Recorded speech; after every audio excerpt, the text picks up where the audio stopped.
What's next? I'll tell you what's next. Does anybody even watch the news anymore? Does anybody take the news in this country seriously? I mean, if you turned on Good Morning America yesterday, you saw an interview with George Stephanopoulos. George Stephanopoulos was a former political advisor for President Bill Clinton. Who does he do an interview with? Robert Pattinson. Robert Pattinson is an actor in the freaking Vampire Diaries. George Stephanopoulos interviewed him about his breakup with his freaking girlfriend. George Stephanopoulos gave this guy a box of Cinnamon Toast Crunch and told him he hoped he felt better. Meanwhile, Barack Obama did an interview the same day. Did he do it with Good Morning America? Did he do it with the BBC? No. Barack Obama was on Entertainment Tonight with Nancy O'Dell. Are you freaking kidding me? I mean, Nancy O'Dell should be interviewing Snooki on whether she's having problems with hemorrhoids during her pregnancy. Nancy O'Dell should be interviewing the third runner-up in the Westminster Dog Show. Nancy O'Dell should be interviewing Robert Pattinson on his freaking breakup with his girlfriend. Nancy O'Dell should not be interviewing the President of the United States 2 months before the freaking election. I mean, is this the state of journalism in this freaking country? It's no wonder political elections have become about freaking popularity and nothing to do with the freaking issues. It's no wonder the average person in this country has no idea what's going on politically. It's no wonder that the average person votes for president based on who has the nicest smile. It's insane! It's freaking insane! What's next? What's next? What's next?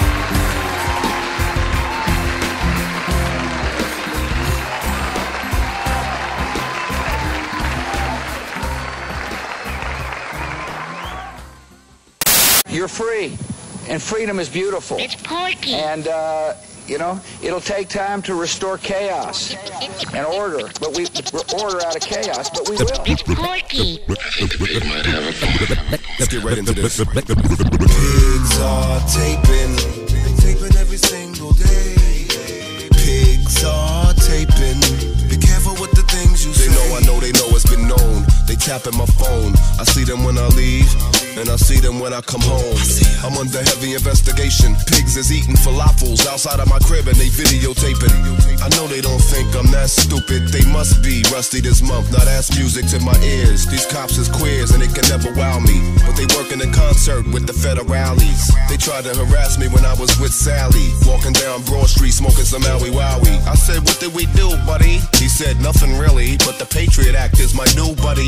I could put these cuffs on you if I wanted, cause she looks like a hooker, and I seen you guys getting blowed up. Cool it with the allegations of prostitution. Sally's a good friend of mine, and she's hot as Houston.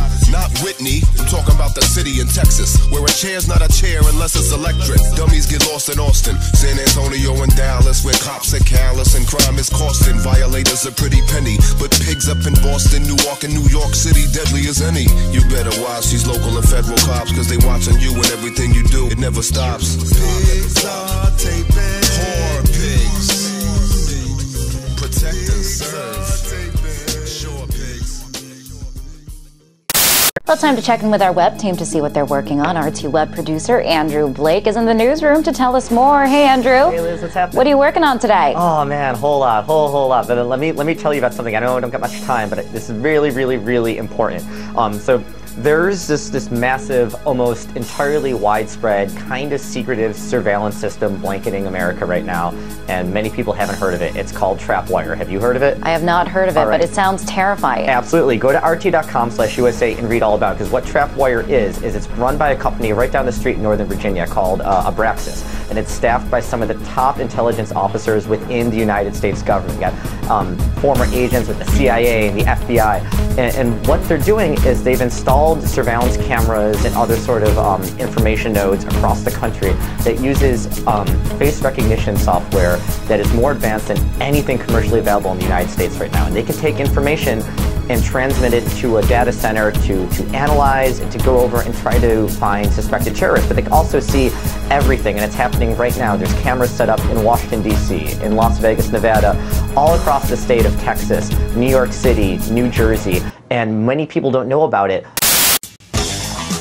And welcome back to the show, folks. I'm actually working on getting some breaking news for you here, if we could, so just give me 1 second. Kathleen Thomas, welcome to the show, Kathleen. How are you doing?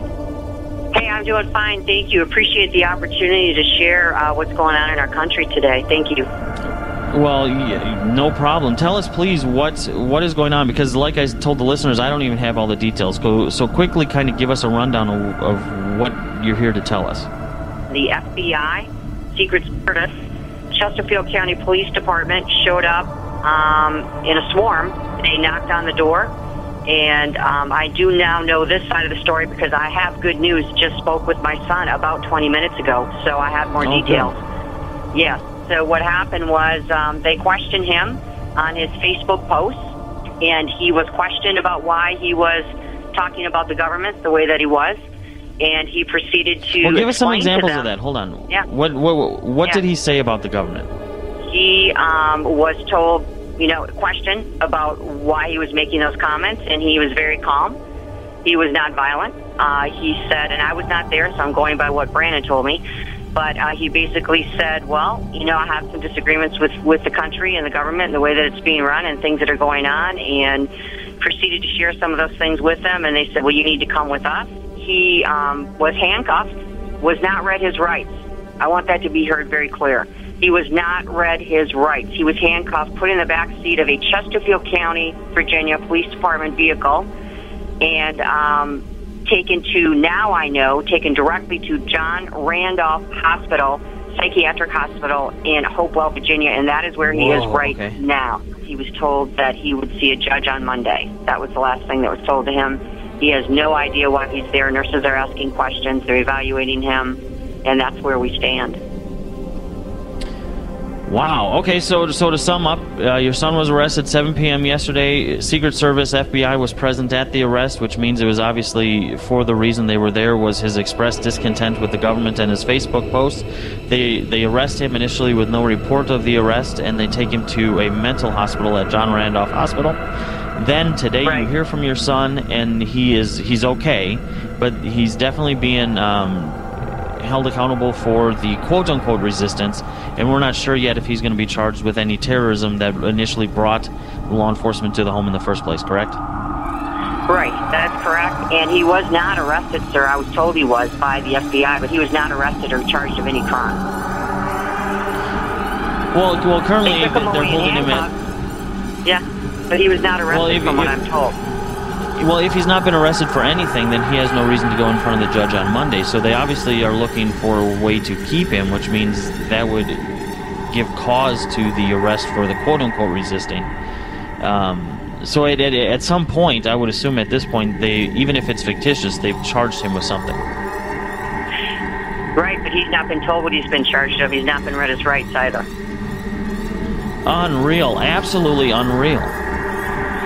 See, folks, this is what happens in America when you allow this to happen. This is absolutely insane. How many of us would be guilty? To be honest with you, when I heard this, I thought, oh my goodness, I better get ready because they're probably going to come in my door next. Because here I am talking to all of you about how the government is corrupt, and I know millions of you feel that way. In Russia, they just had a case where their court upheld you can't be a dissident against the government without facing 3 years in prison. How many of us now fall under that category, and we're too numbed down, we're too naive, we're too neutered to even realize that we could be subjugated to a soft definition of terrorism. Anything from being a potential terrorist because you pay with cash at a coffee shop, you're sweating in a nightclub, you have a Ron Paul bumper sticker, you carry the Constitution. Bottom line is, if they want to define you as a terrorist, guess what, Bubba?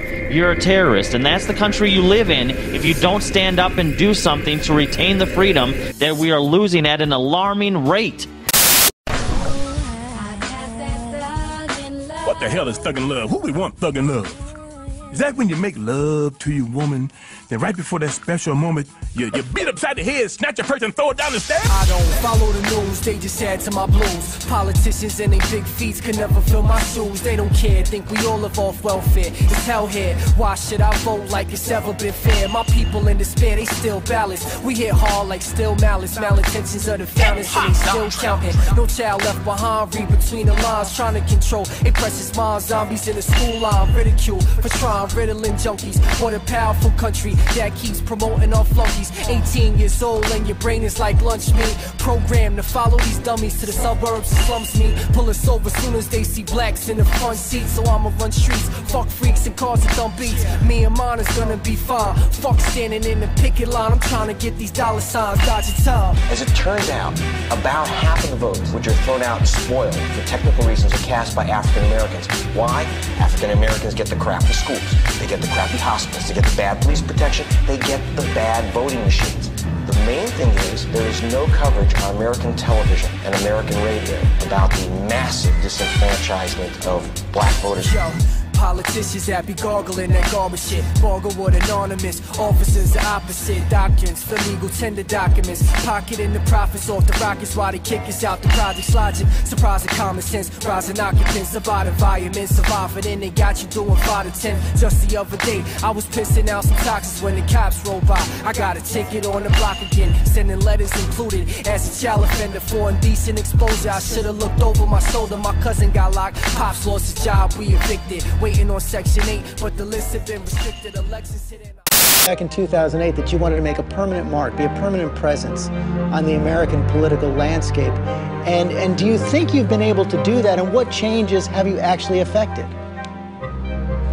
Yeah, I do, but I don't take all the credit for it. But there's been a big change in this country because there's a different understanding now. There's a lot more people talking about free market economics rather than Keynesian welfareism and interventionism. So there's a large segment. Intellectually, that is the case. But among the young people, there is a revolution, an intellectual revolution going on with the young people. And there are people who have sat on the sidelines for years. The independents that I talk to, obviously we're not in a large majority right now when the election comes, but anybody who cares about what I'm talking about has to come to the campuses. Last night we had in a small college in Minnesota with 1,300 people coming out, and they're energized. It has not been translated into an absolute political change, but believe me, the intellectual revolution going on, and that has to come first before you see the political changes, and that's where I'm very optimistic. Do you think you can change Mitt Romney's mind? Yeah, I think Mitt can change his mind. He's changed his mind in the past. If he hears from our young people and voters, and we continue this, yeah, he's going to change his mind if there's a political benefit to it. So I think they all will change their mind because they don't approach this with firm convictions. And if they do have a firm conviction, most of the time it's embedded, you know, to a flawed economic policy and a flawed economic system, a flawed monetary policies. So yes, they're open to it, but they're only going to be open to it and they're only going to change their mind when the emphasis comes from the people and people's attitudes change. Government is a reflection of the people. So both I want to change the government and I want to change it through the electoral process, but I also want to change the hearts and minds of people. That is where it really starts, and that is where we're making the progress.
About to cave in the roof, so sound money don't sound funny no more.